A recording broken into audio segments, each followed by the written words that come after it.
The most notorious art forger of France, André Macler, fetched large sums of money for faking antique furnishings, and we're going to show you in this video how he forged French Trumeau mirrors layer by layer. That's him seated on the left. And be sure and watch till the end for a shocking reveal that Macler confesses in his book, In the Land of Antique Dealers. He always said whatever he did was no accidente. Hi, I'm Terry with Morning Dewdrops by Terri Stevens, and we're here to create and inspire you, whatever your passion. We are in the art of doing, and today we are going to create, authentically as we can, a fake Trumeau mirror. So let's get started. In the early 1700s, a Trumeau mirror was a section of a wall in which was placed looking glass between two windows so the room could have more light. By the 1750s, Trumeau was a looking glass over a mantel or piece of furniture with ornate carvings and gold gilding. We are going to paint our wood panel in DIY paint, beadboard, and farm fresh. We are also going to be using Artisan Enhancement crackle text in certain areas. You can read more about DIY paint on our website, linked in the description below. Here the paint is drying, and you can begin to see the crackles that the crackle text is making. The paint will deepen in color once it is sealed. Some mirrors had paintings above their looking glass, like this Louis XVI from 1850. So we decided to decoupage above our looking glass with the Lady of Shalott, and this was painted by John William Waterhouse in 1888. After allowing 2 coats of DIY paint, crystal clear liquid patina, to dry, we are using the iron technique to apply the decoupage tissue paper, which is 18 pounds. The key is to always use parchment paper over the tissue paper when ironing. We will link the video below that gives you more detail for this technique. DIY paint crystal clear liquid patina is our secret sauce. It can be used as a glaze, a top coat for decoupage, and transfer gel. Remember, we want to make our Trumeau mirror as authentic as possible. So we'll be using a technique called boil, B-O-L-E. Boil is a red clay or pigment found in the soil centuries ago. It reminds me of my mama, who was from Georgia, who always was talking about that Georgia red clay. It's pigments in the earth that they would apply. It's a terracotta color, and the purpose was to keep the gold warm and not have any greenish appear later on, like gold sometimes does when it tarnishes. So we've made our own concoction. Bull is actually an English color name dating back to the 1300s. And 800 years later, we're going to take DIY paint and create our own boil. Peeps, it is pronounced boil, not boil. We mix together cardinal red along with DIY paint, fire starter, with a little bit of the color layered chocolate, shown here in a FIFO bottle.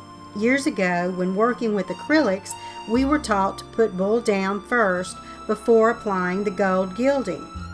Creating the bull with DIY paint has been the best we've experienced because of the clay base of which bull was originally made. We normally don't paint the iFlex trim and molds individually, but since these are going to be gold gilded, we did. We first painted them with beadboard to simulate white gesso, as they would have done centuries ago. Then we paint on the bull and let it dry. We also used the bull on the mirror over the beadboard. You can see the bull underneath the gold gilding in this centuries-old image. Remember, the purpose of the clay bull is to keep the gold a warm color without tarnishing to a green color. For our gold gilding, we used DIY paint, Golden Ticket, a highly pigmented gold metallic. Golden Ticket is a liquid patina that is highly pigmented. Here I have this jar. I've had it for over a year and have done many projects. So you need very little. All you have to do is stir it up and paint it on. When working with these pieces, we did not want to completely cover the bull on the trim or moldings because we want to make it look as if the gold gilding had worn over the years, and therefore some of the bull would show through. iFlexwood products are flexible wooden trims and molds when heated. We use a heat gun and a mini griddle, and we keep the griddle between warm and 200 degrees with the iFlex pieces placed on top of aluminum foil. We used Gorilla wood glue to glue the molds and trims, and we attached the mirror to the wood panel with Gorilla Glue epoxy, but any epoxy or adhesive for glass will also work. We'll leave a video link for more details and applications for iFlexwood products, along with an affiliate link in the description below. Andre McFay, the notorious forger from France, inspected these century-old Trumeau mirrors, and he noticed that there were little speckles in the paint and on the gold gilding, and he wanted to replicate it. The French knew it as bouse de mouche, dung of flies. That's right. McFay would take his Trumeau mirror, cover it in sugar water, and let all the flies come. Well, I don't care how authentic bouse de mouche is, we're not doing that. Instead, I took my little craft hammer and a tiny nail and tapped tiny holes that look like speckles in our Trumeau mirror that we are creating. That's the shocker. We sealed the panel with DIY paint, clear wax, and dark wax.